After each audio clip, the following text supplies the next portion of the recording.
This podcast contains our own personal views not associated with any organisation. Coronial contains descriptions of death inquests that may be graphic and disturbing to some listeners. Discretion is advised.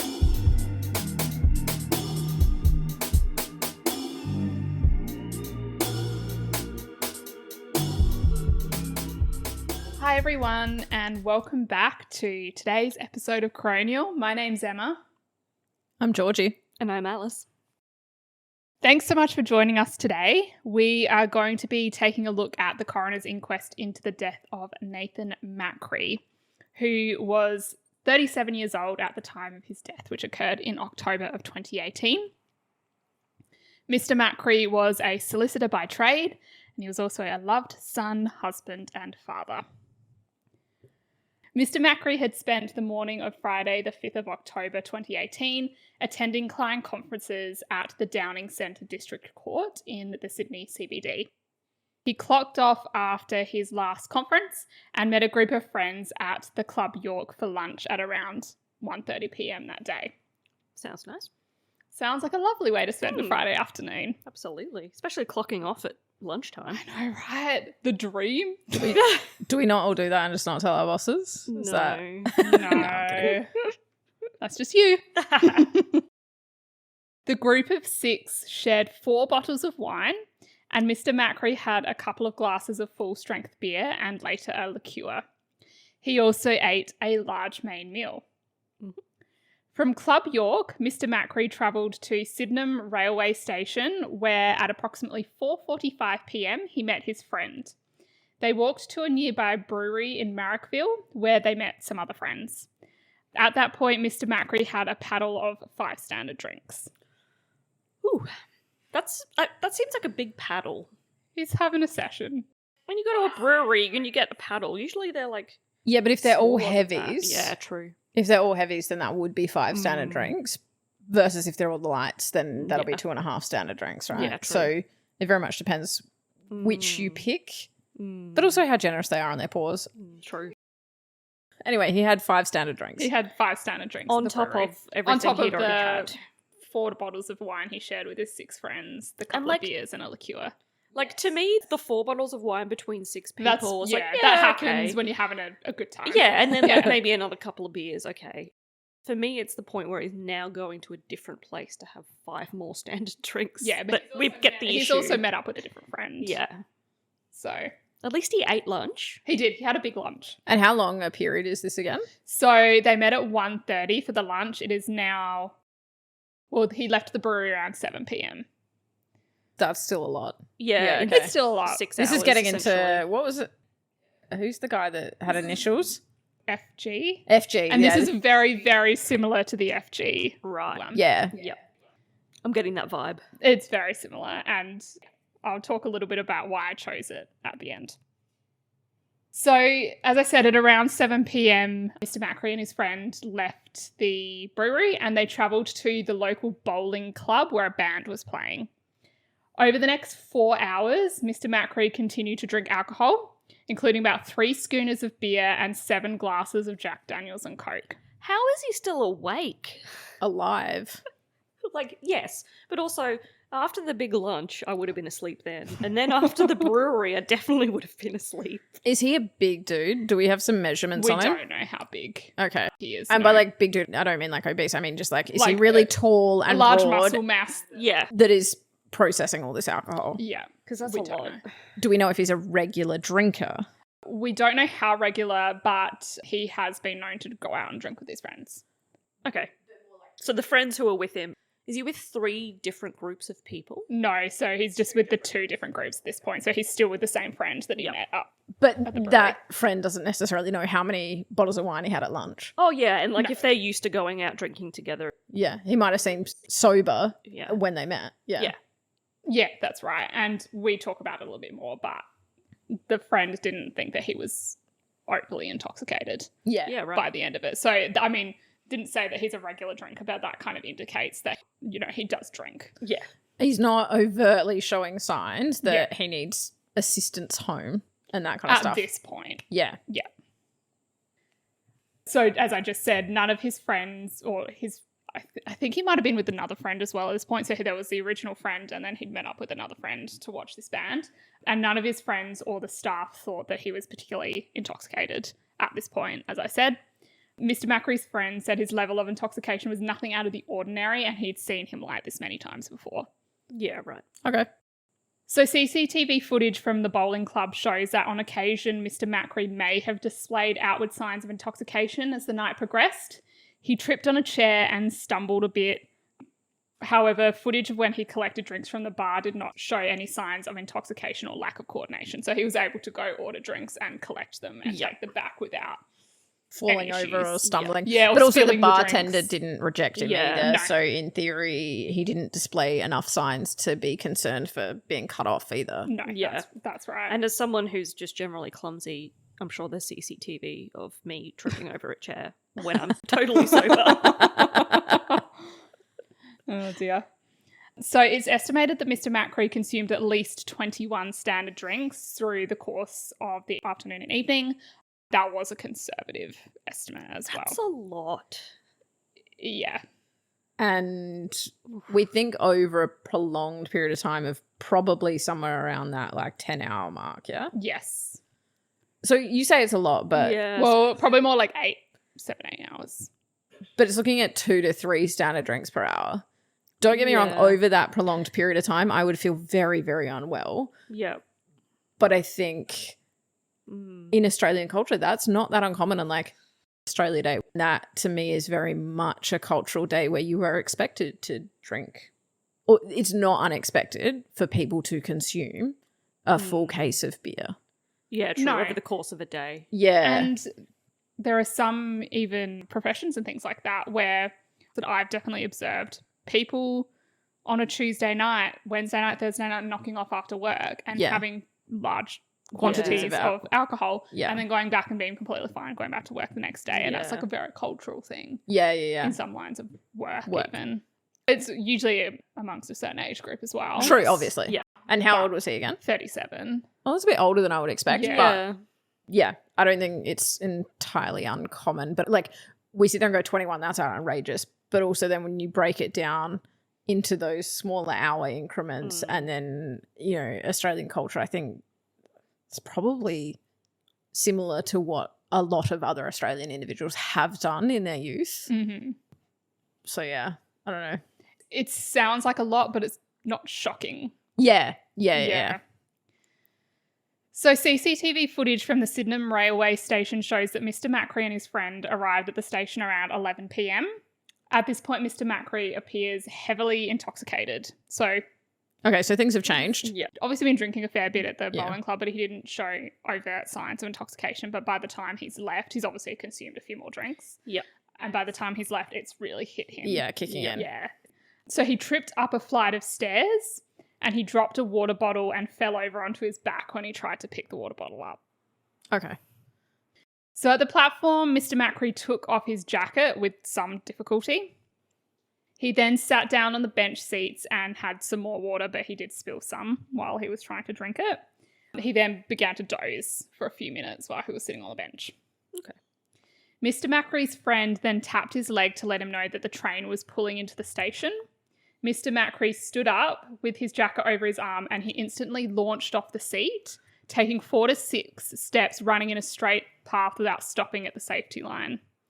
He collided with the side of the train, his left foot falling down the gap between the platform and the train carriage. As the train was still moving, it caused him to turn, so his right leg fell down the gap as well. Oh. And it took 12 seconds from when Mr. Macquarie hit the train to when the train actually stopped. Oh, that's a long time. Yeah. So he just bolted at it? I think, you know, he was obviously quite intoxicated. He Yeah. just stood up and momentum took over. Yeah. He wanted to walk onto that train. I don't think he intentionally went up and just ran at the side of the train. I think he was trying to stop himself from falling. And he Right. kind of Because momentum when you took initially over. said that, I was like, oh, wait, did he intend Yeah, to run? onto the train. Well, in front of the train. I don't think so. I think that it's very much momentum took over and he stumbled Okay. and fell down the gap.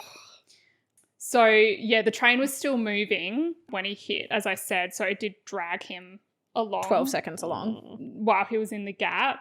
But also kind of probably quite slowly. Yeah, because it would have been slowing down. And coming to stop, so it wasn't fast. When the train stopped, his left shoulder was against the train, his right shoulder was against the platform. He was facing down and both of his legs were dangling in the gap, and his head, face and body were downwards in a horizontal position in the direction from where the train had come. So he was getting pulled sort of by his torso and his shoulders. But he was also not holding himself upright above the level of the station, right? Like his head was below as well. Yeah. Yeah. So his head's like down. He's in a horizontal kind of position, Yeah, but and his legs are dangling. Yeah, because they've obviously fallen through. Okay. Ow. Also, for everybody at home, Emma has done a lot of example directions, specifically pointing out which are her left and right shoulders. Just in case you needed to know what.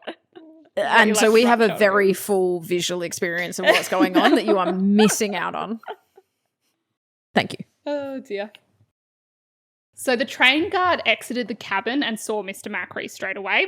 She immediately returned into the cabin and called the Sydney Trains Control, advising of the accident, and Mr. Macri's friend called 000. The collision occurred at 11:06 p.m. Mr. Macri's friend spoke with the ambulance officer at 11:07, the minute after. The ambulance and separately the fire rescue were dispatched at 11:09. The report given was that someone was trapped and not completely awake, injuries unknown, no visible bleeding. Oh. Yeah, but I'd have a high suspicion that there is some. We'll get into it, obviously. Oh, okay. I mean, you think you've gotten trapped in between a train and a platform and got it's not going to be dragged along. good. Yeah. Yeah, you would assume it's not going to be great. A surgeon who was travelling on the train that collided with Mr. Macri heard a thud when the train was pulling into the station, and he exited the train on arrival at the station. He went to assist Mr. Macri and stayed to assist for the duration of the incident. Oh, that's Very nice. convenient. CCTV footage shows the surgeon assessing Mr. Macri for the first time at 11:08 p.m. At this point, he spoke to Mr. Macri but only heard him grunt. He smelled alcohol and could see that he was breathing. He was unable to assess any injuries due to the position that he was in. The surgeon noted that he was concerned about Mr. Macri's airway, but did not feel like he had the skill set to move Mr. Macri from the position he was in, both in terms of his ability to physically move him and noting the absence of any medical apparatus to treat him once he was removed. Yeah, because I guess that's the thing. He's wedged in there. Mm-hmm. If you're not strong enough to both unwedge him and lift him out, if you unwedge him, he's just going to fall. Is there another way you could get under and like position him? Are you going to risk him falling or your gonna own be at risk. safety? Your own safety. Well, presumably the train's not going anywhere at this No. point. No. But still. And again, we don't know the size of Mr. Macri and we don't know the size of the surgeon. Yeah. Yeah. Like, he could just be like, I physically could not have done Yeah, that. absolutely. The train guard who was speaking with the operator gave the phone to the surgeon. When the surgeon noted he is breathing but looks like his neck is starting to, he looks a little bit cyanosed. We all know that that's not an ideal way to be. No. It was noted that there was a carotid pulse present and the torso and pelvis were trapped between the train and the platform.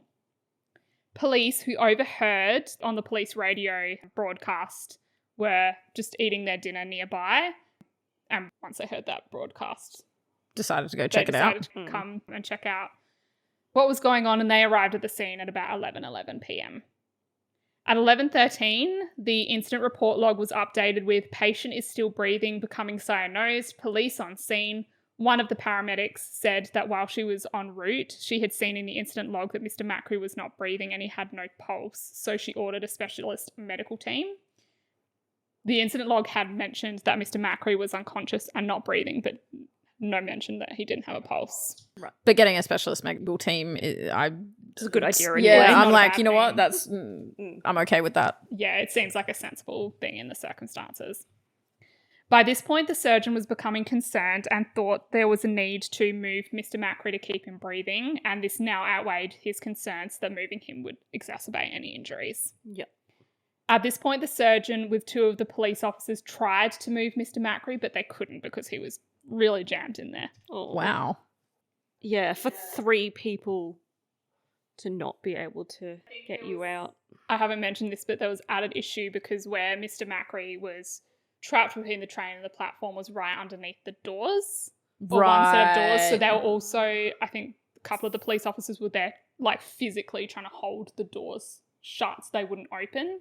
Because there was obviously concern if the doors are going to open because you know how they sort of pop out. Oh, yeah. Right. Yeah. So, and I don't know if there was like any automatic thing to make sure that could not happen. Ugh. Extra complicating factors so along there the were way. people also like leaning against or trying to hold the doors closed as well, so no further injuries would happen.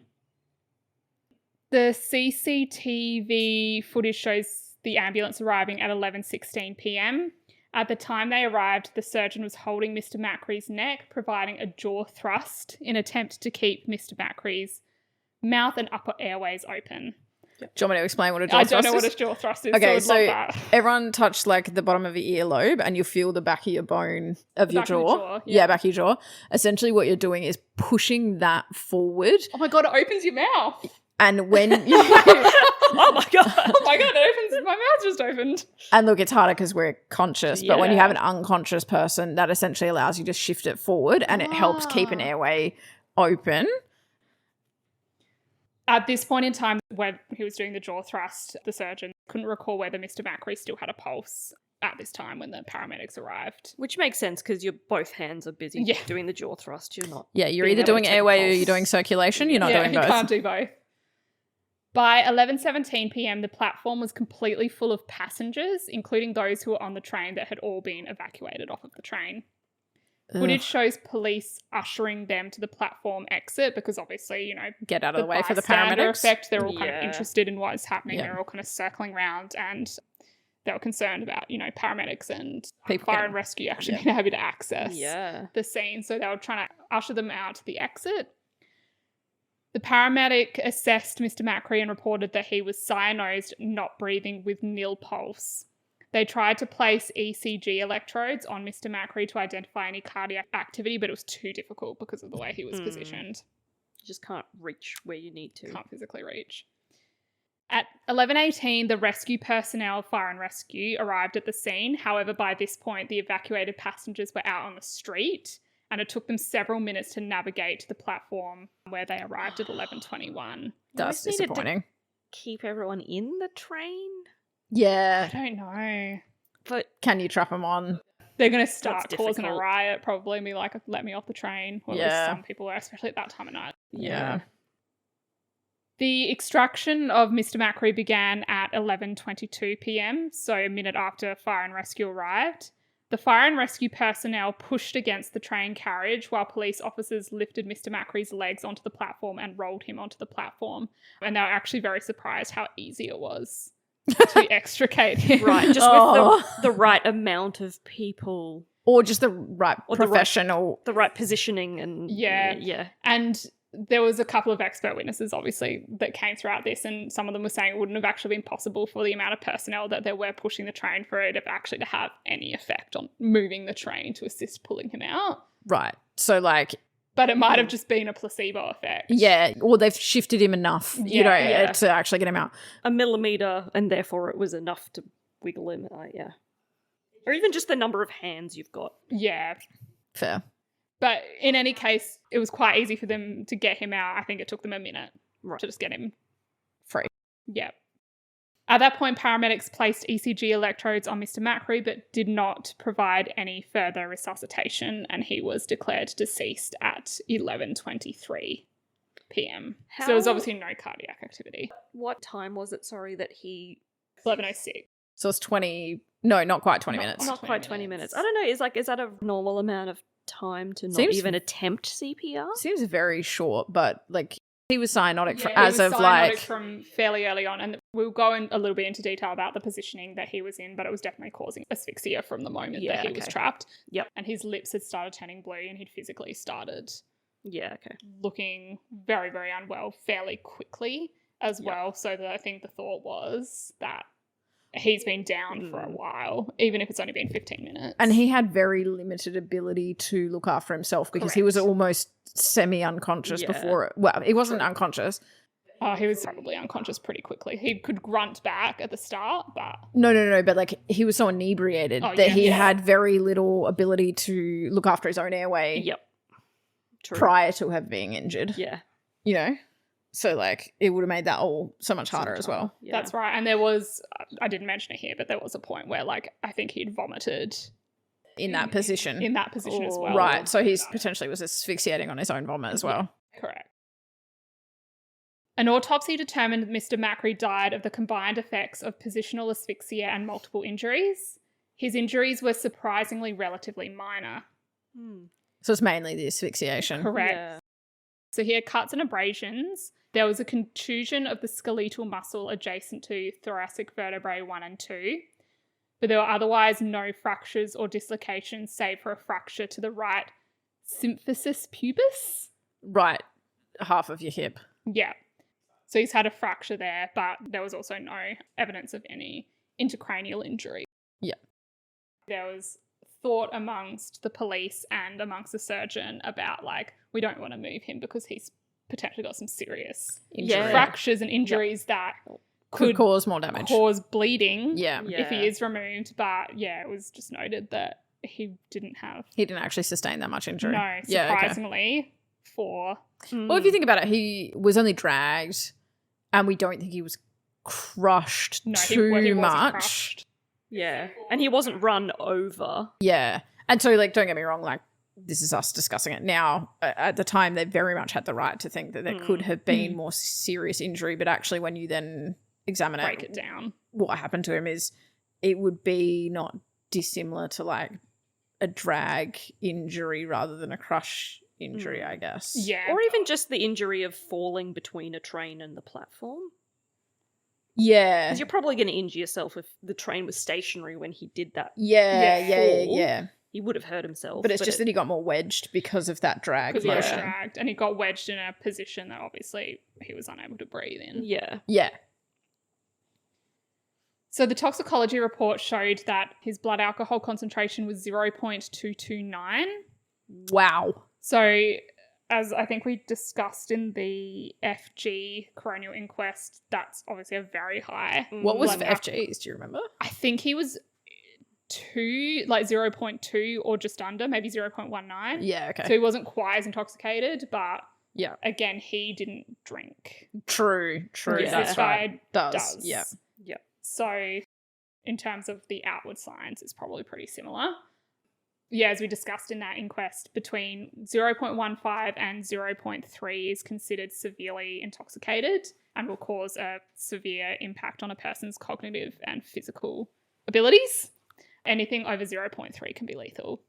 Okay. So he's not quite there, but It's a lot. so we'll now turn to the various issues that were discussed by the coroner. I'll just list them out first. So the first one was whether the multiple injuries suffered by Mr. Macri, absent the positional asphyxia, would have been fatal in of themselves. Whether the actions of police officers were in accordance with the relevant policies and were otherwise appropriate in the circumstances, in particular in relation to the decision not to remove Mr. Macri from his position. Whether the care provided by paramedics at the scene was appropriate. Whether there were any passenger safety systems that could be implemented to the Sydney train network to enhance passenger safety. And whether the action of staff at the bowling club by continuing to serve Mr. Macri alcohol were appropriate, and whether there was appropriate training regarding the responsible service of alcohol. That's so hard. Yeah. Like, because Yeah. everyone stated he didn't wasn't look perceived drunk. to be particularly drunk. Mm-hmm. Although I guess it depends on how many drinks they served him within the period of time. But you can't be counting how many drinks everyone takes. No. Unless there's only one person in the bar. No, and there was Yeah. an event at this time. Yeah. There was a But band also playing, so there were a rounds lot of drinks. people. So you might Yeah. take, 4 Yeah. back to split with the 4 of you, or you you might could take have them 4 all- back to drink yourself. So like, Yeah. it's so Yeah, hard. just because he had 7 Jack Daniels and Coke didn't mean he purchased himself 7 Jack Daniels. yeah. Like, you just don't know. So the first issue, were the multiple injuries suffered fatal absence the positional asphyxia? In the expert's opinion, so they did get the opinion of an emergency medical physician. in relation to these issues. And in that expert's opinion, the injuries sustained by Mr. Macri were more likely than not survivable if he had not also suffered. Yeah, because you said he had a minor pelvic fracture and some rib bruises. He didn't have a minor pelvic fracture. They said a serious pelvic fracture. Oh, okay. I think before I just said he had a pelvic fracture. Oh, yeah, sorry. Okay. And a soft tissue contusion. Yeah, okay. Which could have resulted in a hemorrhage and blood loss if he was extricated. However, in the expert's opinion, this would have been well managed given the close proximity of the paramedics. Yeah. So, like, it wasn't going to cause him to internally hemorrhage within the 12 minutes or whatever that it took the paramedics to get there. We weren't in the middle of nowhere with no... Yeah, with no availability. That's right. So the coroner agreed and basically said absence the crushing position that he was in, he probably would have survived his injuries. So secondly, whether the actions of police officers were in accordance with the relevant policies. The consideration of this issue specifically relates to the decision not to move Mr. Macri.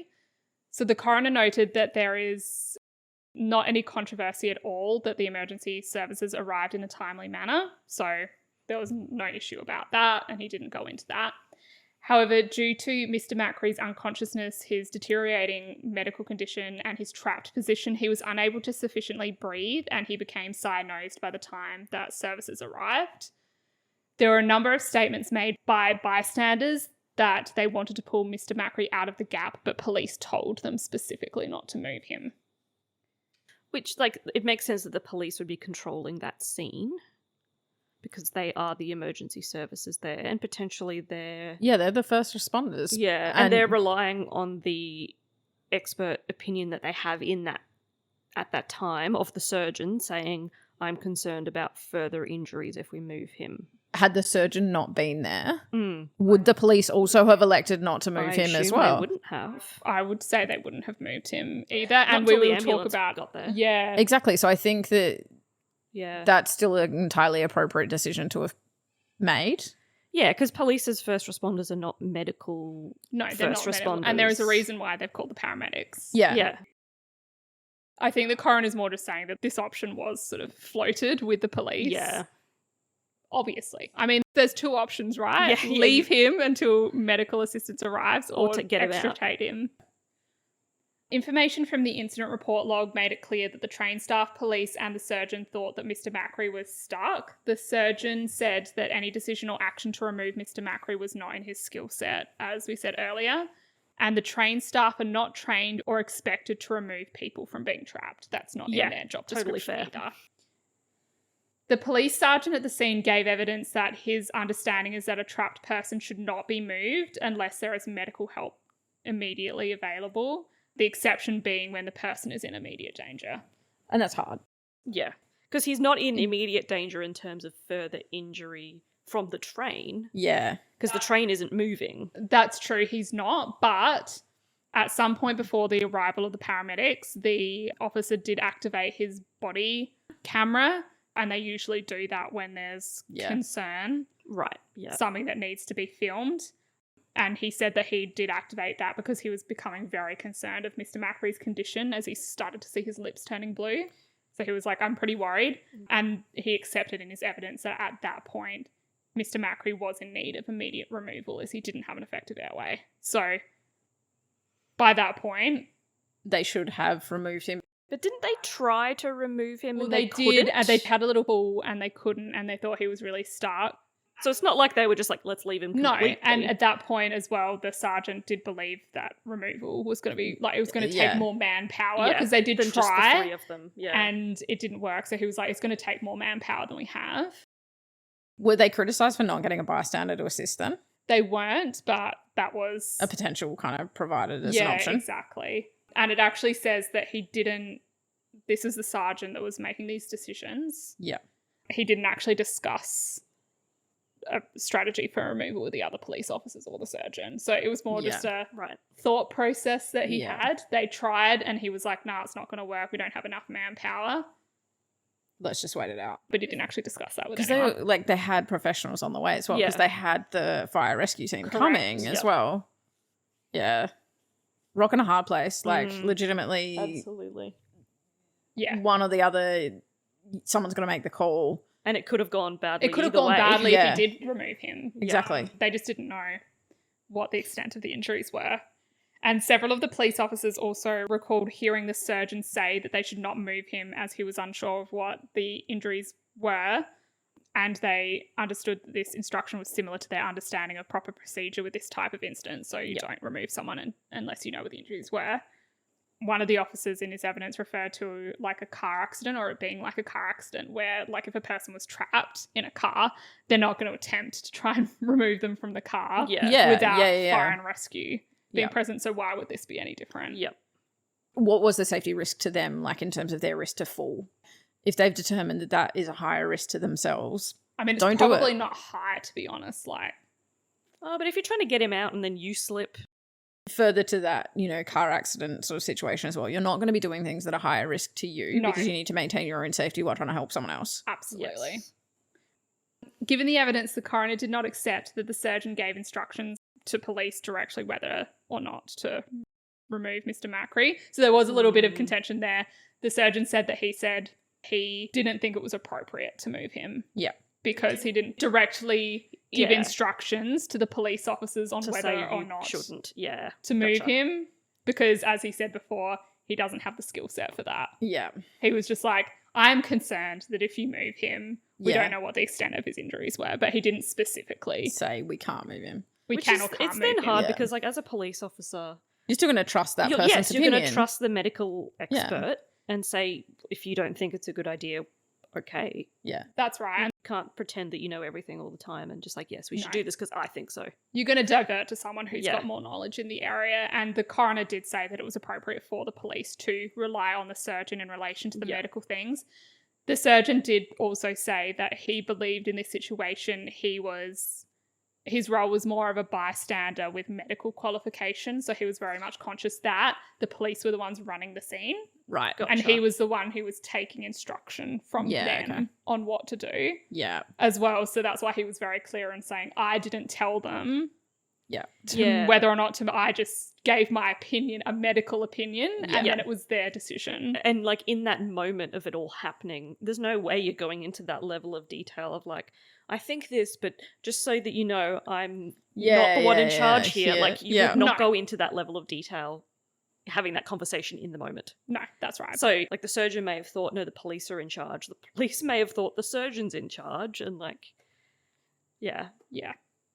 It's tricky, and obviously we don't know exactly what the conversations were either. We do have the CCTV footage and obviously their evidence of what they've said, but in the heat of the moment when these things are happening. I think you potentially also go down that a decision has been made pathway as well. Yes. And you might also stick with it, and you might not come back to reassessing that decision until someone else is there, such as the fire and rescue. Yep. Yeah. And so that also potentially has an impact. And this was across the span of 10, 15 minutes. Yeah. So that's not an hours. unreasonable time frame. There's going to be assessment and reassessment of the situation. Yeah, but for this, the trigger for the reassessment may not have happened until someone else arrives. Potentially that trigger when they're like, his lips are turning blue. Yeah.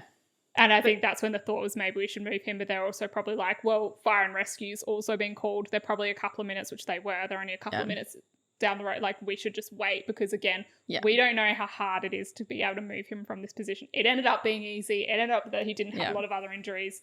They didn't know that at the time. Yeah. They went down that pathway and then there was no reassessment because there wasn't like a trigger to reassess. They just were like, we think that this is as much as we can do right now. And it's not like he was fully conscious and talking to them and then he became unconscious. Although he went blue, his condition didn't change much in terms of the signs he was giving them that he was in distress. True. Yeah. He was not doing good, but... Yeah, there was not a big change that would have forced them to be like, okay, now we need to get him out right now. You would disagree? When he's lost pulse, Yeah, true. maybe. But was there ever a defined point that he lost I don't a pulse? think there was. There was a point where they said they couldn't feel his pulse and then they put the electrodes And that was on when him. the paramedics had arrived. Yeah, the paramedics had Yeah. arrived was when I think they first initially said they can't That's feel his right. pulse. Yeah. So, and at that point they were like, we need to remove him. Yeah. And that's when they did. So I guess that trigger point was actioned. Yeah. Yep. It just was too late. It was too late at that point. And he could have potentially had been pulseless for a while before that, because remember the medical officer was only doing airway. doing airway. So, you know. The coroner noted that there was no New South Wales Police Force standard operating procedures surrounding the life-saving extrication of entrapped persons. The key relevant policies that were in place at the time were the New South Wales Police Force Handbook Chapter D Fatal or Serious Train Accident. Oh. New South Wales Police Standard Operating Procedure, including an Incident Emergency General Action Checklist and Rail Incident Checklist. Oh, yeah, let's just pull that out. Get the checklist out. Definitely one you know off by heart. Yeah. The Rescue Coordinator's Manual and also the First Aid Manual. So none of these documents have specific guidance as to what first aid should be rendered to a trapped individual. Yeah. So that's just a trapped individual, full stop. There's no guidance on what to do. When you think train accident, you expect someone to have been run over by the train or like been in a car that's hit by a train. Like, I feel like this is a bit of a niche scenario where you're trapped between the train and the platform, but not on the tracks. Like, yeah, fair. How often would that happen? That's right. But again, this is more a general trapped rather than it would trapped. make sense to have a general trapped policy. And the coroner found that New South Wales police officers who are first responders should have guidance as to when to extricate a trapped person to perform life-saving measures. So basically he's saying that there should be some sort of guidance on when that trigger point is. Yeah, okay. Because there were no guidance whatsoever, and that includes whether or not paramedics are available at the time. Like what that trigger point is, where the police should be the ones taking action, noting that police generally have, you know, first aid qualifications and things like that. And it gives them that backup of like... Exactly, I'm following proper procedure rather than I'm kind of just winging it. I'm just making my own judgment call. Yeah. So the next issue was whether any passenger safety systems can be installed. So the coroner noted that the Sydenham station was built many years ago, as are many of the train stations around Sydney. They're not really something you redo every few years. I'm sure it's a great expense. So platform 6, which is the platform that the incident happened on, is also a curved platform. So the gap between the carriage and the platform is 23.6 centimetres. So it's not insignificant. Is that consistent the whole way? I don't think so. Does it get skinnier? I think it's consistent the whole way in terms of around the platform. That's quite... Like, when you think about trying to get someone... He was trapped shoulder to shoulder in 23 centimetres. Yeah. Like, that's... He couldn't breathe. And trying to get someone out of that space as well when they're taking up the whole of it. Like, it's not like you can get your hands around his waist. Yeah, it sounds like he had to pull on his clothes and stuff, right? Yeah. He's also a dead weight. Yeah. Like, he's not conscious. Yeah. So he's not assisting at all either. So yeah, you can see why they thought this is going to be a difficult extraction. But also the risk of someone falling into that is going to be higher than what we assume is a standard, 5 to 10 centimetres. Correct. And funnily enough, evidence was provided that there are hundreds of incidences per year of near misses of people falling through that gap. However, the way Mr. Macri entered the gap was far different. Yes. He's not stepping onto the train and slipping or missing his step.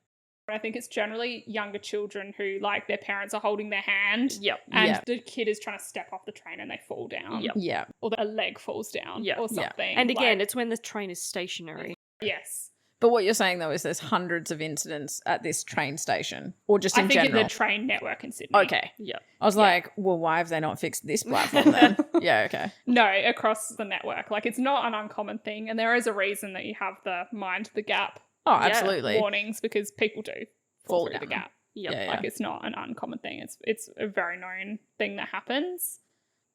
But because of the unusual way in which Mr. Macri fell into the gap, the coroner found that the evidence in this inquest did not give rise for him to consider any recommendations to Sydney Trains to install any passenger safety systems to prevent such an incident occurring again, which is interesting from the inquest last episode in relation to the multiple concussions, where the scope was so wide. This coroner is saying because this inquest only relates to this specific incident where this man was intoxicated and he fell down the gap, at this specific platform where there happens to be a slightly wider gap. at this specific platform, and he fell a certain way, I'm only considering it in that context in terms of safety mechanisms.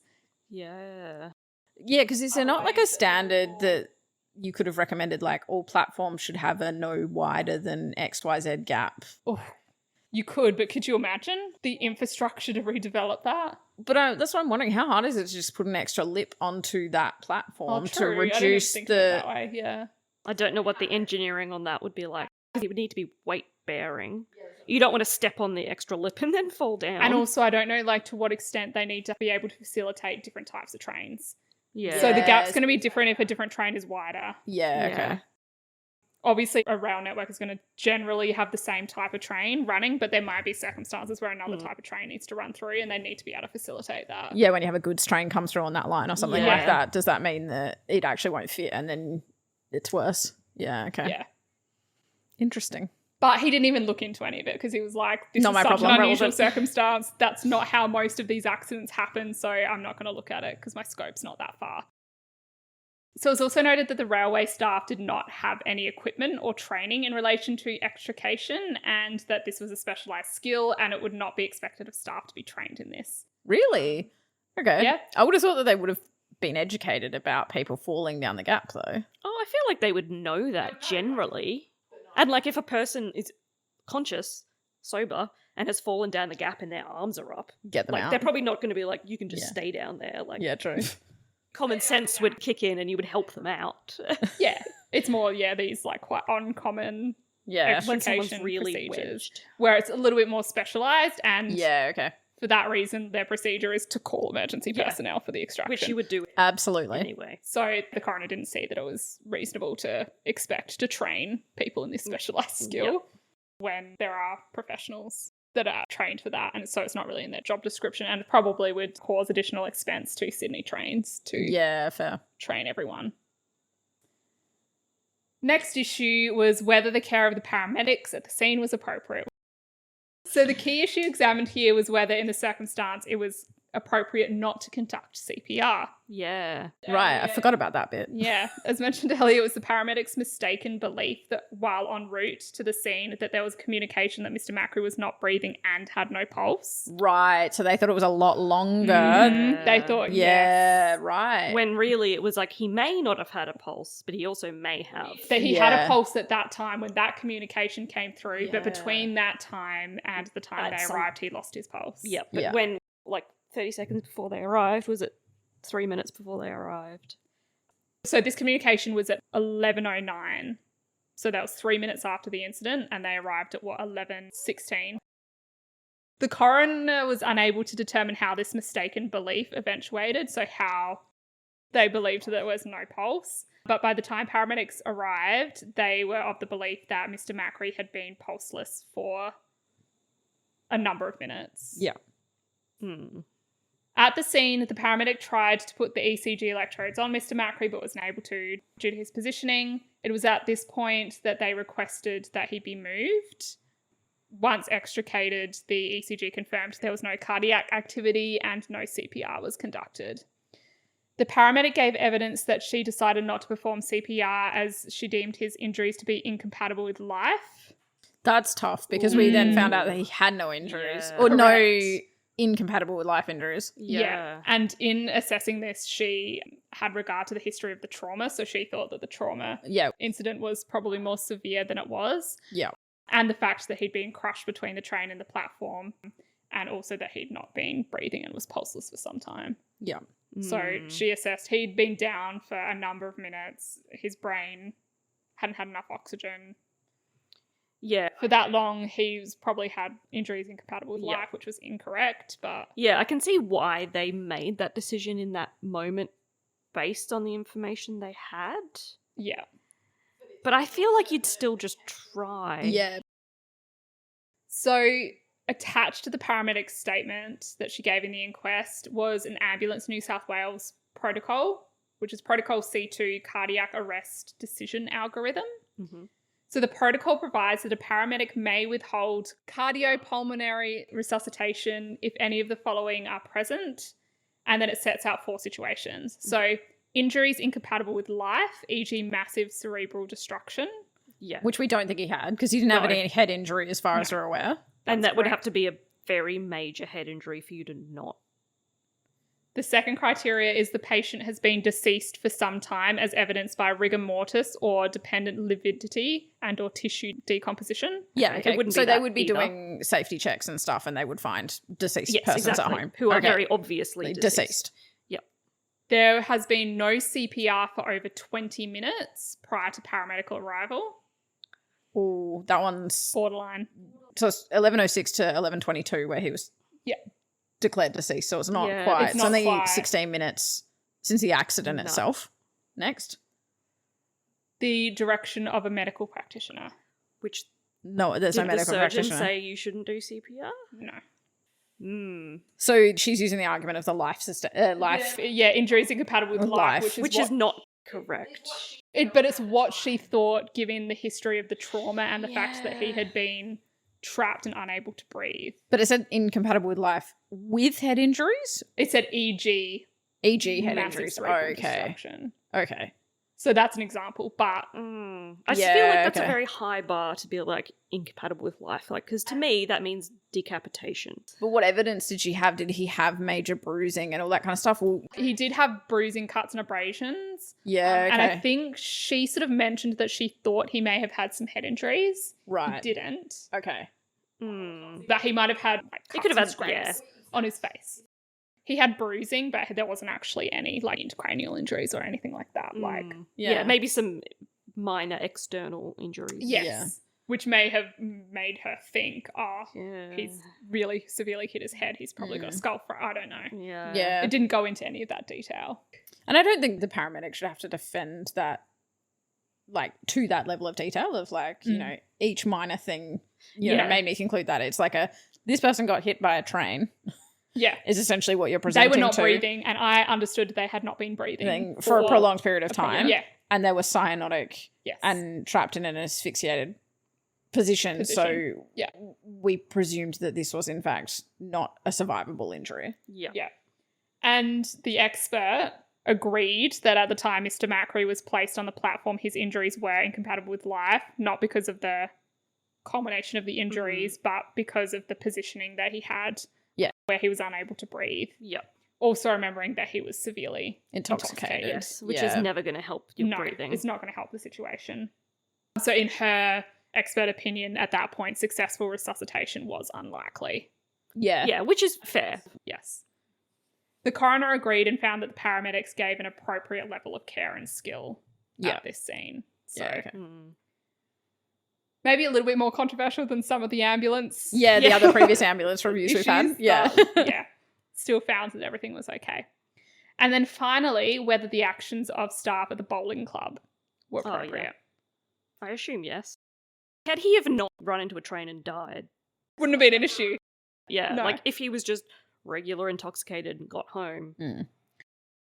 You've done plenty of bar work. I don't remember how much you ever else, but when you were serving patrons as well though, how much were you more concerned about the young late teens, early 20s than you were about someone in their late 30s as well? Absolutely. And so like they also wouldn't have been the person I would have necessarily been that conscious of in terms of how intoxicated they were getting. Of the people I'm more concerned about getting themselves into a terrible situation, it's going to be the younger drinkers than the older drinkers. And the ones who seem noticeably intoxicated when you serve them. Well, yes.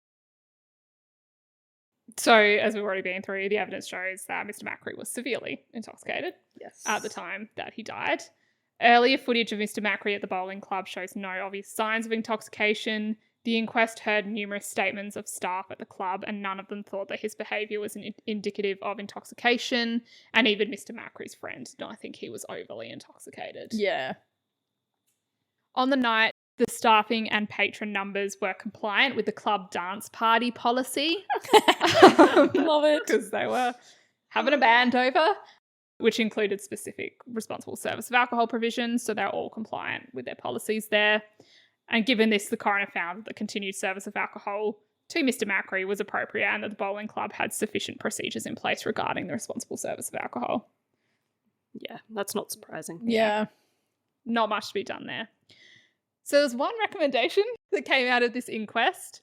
and this was given to the Commissioner of the New South Wales Police Force, that the first aid handbook and relevant policies be amended to include the instruction for first responding New South Wales Police Force officers to remove a trapped person where their requirement to maintain breathing and circulation outweighs the risk of further injury when time is of the essence and prior to the arrival of paramedics and other rescue personnel. Yeah. So giving them that Got trigger a clear point. direction. This is what you should do. Correct. Very reasonable thing for them to have available to them. Yeah, it's basically their giving them benefit. that authority Yeah. to be like, I can do this.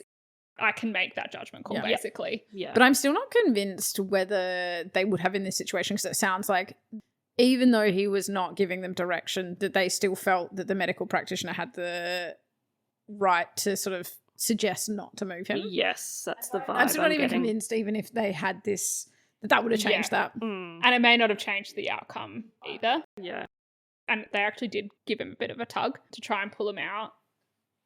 They might have still formed that same view that we can't actually physically move him Yeah. until Yeah. some other people come and assist. So the outcome unlikely to sort of change, I think, Yeah. from this. But I think it is also helpful for them to have that trigger point or that authority or guidance to make that call and know that they're backed up by policy. Yeah.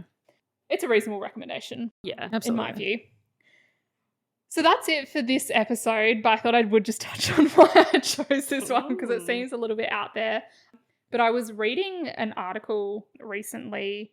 It was in relation to an old coroner's inquest that happened, I think, in 2001 in Western Australia. It was in relation to the visibility of boom gates or lights or signals at level crossings because there Sure. was a serious incident in WA at that time where several people were killed in a car accident when they collided with a train because they were insufficient. Right, because they didn't know they were about to cross a They train didn't know crossing. they were about to cross. Yeah.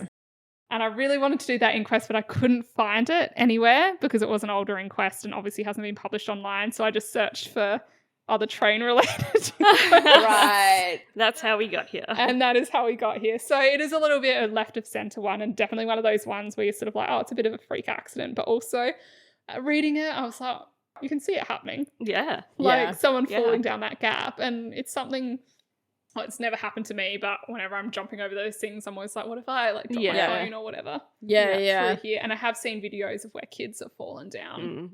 Yeah, it's absolutely a risk, and that's why there is so many safety warnings around train stations in terms of those things, I think. But when you're then so disinhibited by the alcohol, you're not paying any attention to that Oh, yeah. Yeah, and I don't think there was a thought process. going on there. Yeah. No, it was like, the train's here, it's time for me to get up.